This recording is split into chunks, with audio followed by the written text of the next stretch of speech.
जो कहते हैं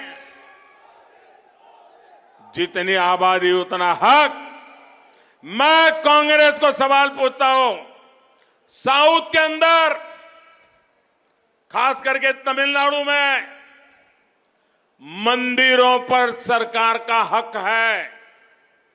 सरकार ने कब्जा कर लिया है। मंदिरों की संपत्ति को सरकारी मिलीभगत में हड़प किया जा रहा है।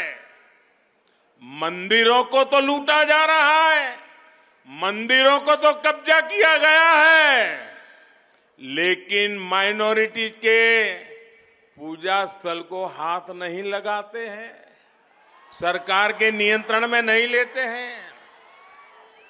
अब कांग्रेस ने जो नारा दिया है, कांग्रेस ने कहा है कि जितनी आबादी उतना हक।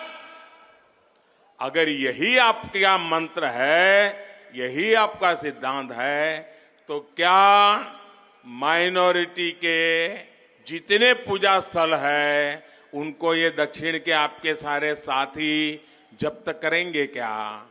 उनका कब्जा करेंगे क्या? उनकी प्रॉपर्टी को लोगों के काम में लाएंगे क्या?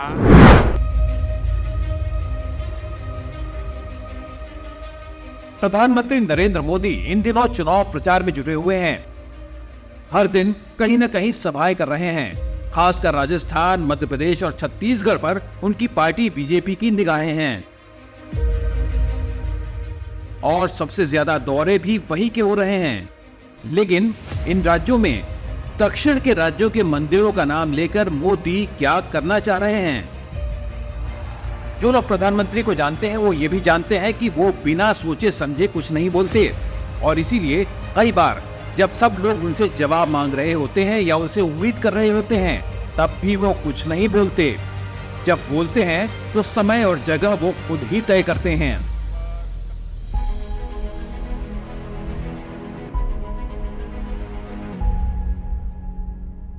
हिंदी राज्य में दक्षिण के मंदिरों की बात भी निश्चित तौर पर बीजेपी की एक योजना का अंग है।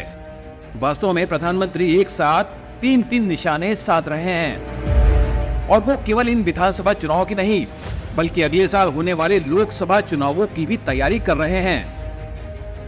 ये तो सबको समझ में आ रहा है कि प्रधानमंत्री मोदी इंडिया अलायंस के उस वार के असर को कम करने की कोशिश कर रहे हैं जो विपक्ष ने कास्ट सेंसस या जातीय जनगणना को लाकर किया है।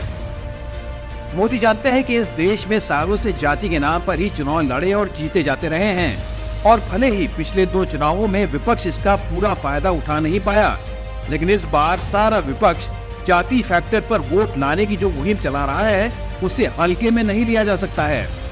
राहुल गांधी और पूरा विपक्ष जानता है कि अगर हिंदू एक साथ आ गए तो फिर बीजेपी को हराना मुश्किल है, लेकिन विपक्ष को मुस्लिम वोट भी चाहिए। अब ऐसे में उनको हिंदू मुस्लिम तो करना है, लेकिन ऐसे नहीं कि सारे हिंदू वोट बीजेपी के पास चले जाएं। इसीलिए उनके पास एक ही रास्ता है कि किसी तरह से कुछ हिंदुओं को बीजेपी के पास जाने से रोकें, और ये काम हिंदुओं को जाति में बांट कर ही हो सकता है। इसी सोच के साथ जल्दी से जल्दी कास्ट सेंसस का पिटारा बिहार में खोल दिया गया। अब हिंदू मुस्लिम तो बीजेपी को भी सूट करता है, लेकिन मोदी इस बात को जानते हैं कि ओबीसी को अगर अलग कर दिया गया तो बीजेपी की सालों की मेहनत मिट्टी में मिल जाएगी। आरएसएस ने पिछले कई सालों से ओबीसी को साथ लाने के लिए काफी काम किया है और उन्हें कामयाबी भी मिली, जिसका सीधा फायदा बीजेपी को मिला, और पीएम मोदी का खुद पिछले वर्ग से आना भी पार्टी के काम ही आया।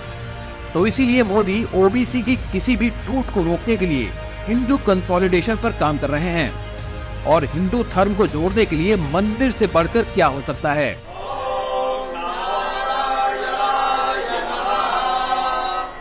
सिर्फ अयोध्या का राम मंदिर ही नहीं बल्कि सारे मंदिर भी मुद्दे बन सकते हैं जिस पर हिंदू वोट करे।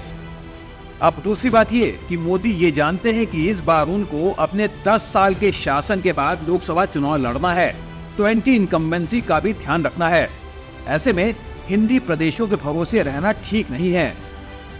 इसीलिए बीजेपी ने मिशन साउथ चलाया था, जिसमें कुछ खास सफलता नहीं मिली। फिर भी केरल, तमिलनाडु, कर्नाटक और तेलंगाना जैसे राज्यों के बीजेपी कार्यकर्ताओं को लड़ने के लिए कुछ देना तो था। तो दक्षिण भारत के मंदिरों का मुद्दा मोदी ने उन्हें पेश कर दिया है। लेकिन तीसरी बात जो सबसे महत्वपूर्ण है वो है कि विपक्ष को एकदम सनातन विरोधी साबित कर दो। इसमें काम क्या आएगा?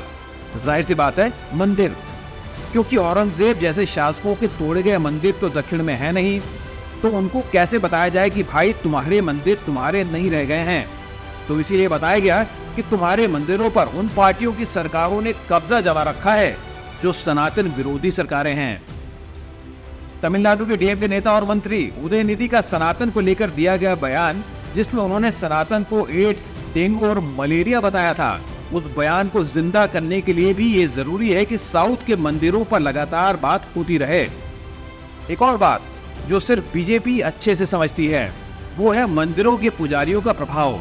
बीजेपी की सरकार ने उत्तराखंड में बद्रीनाथ और केदारनाथ जैसे मंदिरों को सरकार के हाथ में लेने की कोशिश की थी। पुजारियों ने धमकी दे दी कि वो मंदिर जाना ही छोड़ देंगे, लेकिन उससे भी ज्यादा विरोध हुआ तीर्थयात्रियों का। सबने साथ दिया पुजारियों का और आखिरकार बीजेपी सरकार को वो फैसला वापस लेना पड़ा और माफी भी मांगनी पड़ी। तो बीजेपी जानती है कि अगर देश भर में हिंदुओं को जोड़ने वाला कोई मुद्दा तलाशना हो तो एक बड़ा विकल्प मंदिरों पर सरकारी कब्जे का हो सकता है। इसीलिए प्रधानमंत्री जब ये कहते हैं कि अगर हिस्सेदारी की बात करनी है तो माइनॉरिटीज के धर्म स्थल पर भी सरकार कब्जा करे या फिर हिंदू मंदिरों पर कब्जा कर बैठी राज्य सरकारें उन्हें छोड़ दें, तो मोदी जी हिंदुओं को दरअसल ये बता रहे हैं कि देखो सब हिंदू विरोधी हैं और एक अमी है जिसे तुम्हारे सब दर्द का पता है। अब देखने वाली बात यह है कि इस मुद्दे को बीजेपी कितना बड़ा करती है और आने वाले लोकसभा चुनाव में इसका कितना फायदा उठा पाती है। फिलहाल के लिए इतना ही।